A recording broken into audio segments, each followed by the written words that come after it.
ఈ యెఫ్తా ఒక వేశ్యకు పుట్టాడు అని రాయబడింది. చదువుతారా? న్యాయాధిపతుల గ్రంథం 11వ అధ్యాయం చూడండి. మొదటి 1-2 వచనాల్లో ఉందన్నమాట. గిలాదు అన్నటువంటి ఆయనకి ఈమె రెండో భార్య, ఈ వేశ్య. పెద్ద భార్య ఉంది, పిల్లలు ఉన్నారు.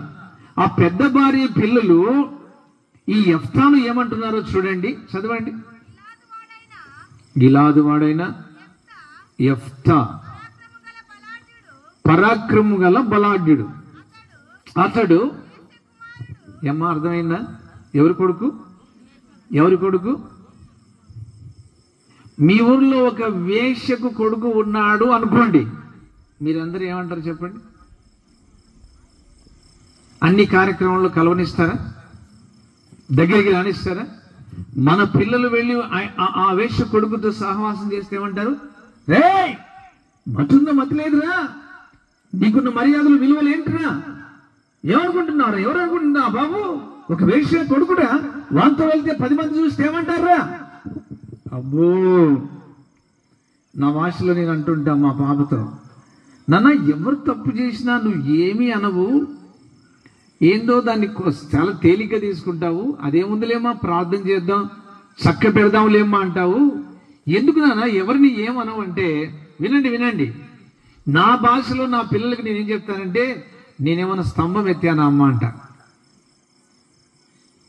మీకు అర్థం కాలేదా? మీకు అర్థం కాలేదా? అమ్మా నేనేమన్నా స్తంభం ఎత్తానా? ఎవరు చెప్పిండాలి నాకు ఈ మాట? ఎవరో చెప్పారు, ఎవరు అనుకుంటుంది, నేను విన్నా. పెద్ద స్తంభం ఎత్తినట్టు మాట్లాడుతున్నారు, చాలు కానీ గమనపో అని అంటుంటే నేను విన్నా. అందుకు నా పిల్లలతో నేనేమంటాను, నేను కూడా జన్మలో ఒక పాపిని, దౌర్భాగ్యుణ్ణి, నీచుణ్ణి, శపింపబడిన వాణ్ణి, దరిద్రుణ్ణి, శాపగ్రస్తుణ్ణి, ఇలాగ చెడిపోయిన నీచత్వంలో అరకాలు మొదలుకొని తల వరకు నశించి చెడిపోయి పాడైపోయిన దరిద్రుడనైన నన్ను మహాదేవుడు, మహామహిమతో నిండిన దేవుడు, గొప్ప పరిశుద్ధుడు, ఆయన జన్మలో పరిశుద్ధత, ఆయన మాటలో పరిశుద్ధత, ఆయన చూపులో పరిశుద్ధత, ఎవరు సమీపింపరాని అమరత్వంలో నా దేవుడు ఒక పల్లెటూరులో పడి ఉన్నటువంటి దరిద్రుడనైనా నా యొక్క గడ్డి గుడిసెకొచ్చి నన్ను చేయి పట్టుకొని ఇంతవాడిని చేస్తే నేనెవరికమ్మా చేయి చూపించేది? నువ్వు తప్పు చేస్తున్నావు, నువ్వు తప్పు చేస్తున్నావు, నేను ఎలా అంటానమ్మా?